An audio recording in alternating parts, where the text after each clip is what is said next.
Welcome back to Rome Tips. Don't forget to hit that subscribe button and give this video a thumbs up if you find it helpful. All the links mentioned in this overview are down in the description below. This video covers my personal experience using Solflare. Solflare, found at solflare.com, is a prominent platform within the Solana ecosystem. It functions as a comprehensive gateway, offering users a range of tools and services for managing their Solana-based assets. As a user, I found it particularly useful for several key features.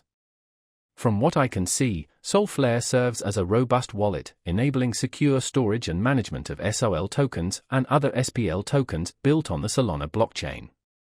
Beyond just holding your assets, Solflare facilitates staking, allowing you to participate in the network's consensus mechanism and earn rewards. The platform also provides an integrated swapping feature, making it convenient to exchange different tokens directly within the Solflare interface. In my experience, the staking process was straightforward and easy to navigate. Moreover, Solflare also supports interaction with Solana-based decentralized applications, DApps, broadening its functionality and making it a central hub for engaging with the Solana ecosystem. It appears that Solflare is designed with user experience in mind, offering a clean and intuitive interface that simplifies complex processes like staking and swapping.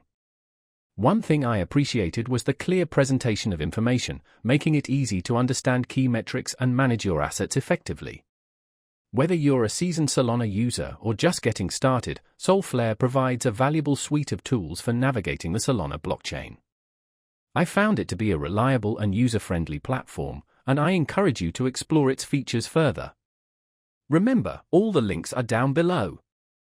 Thanks for watching.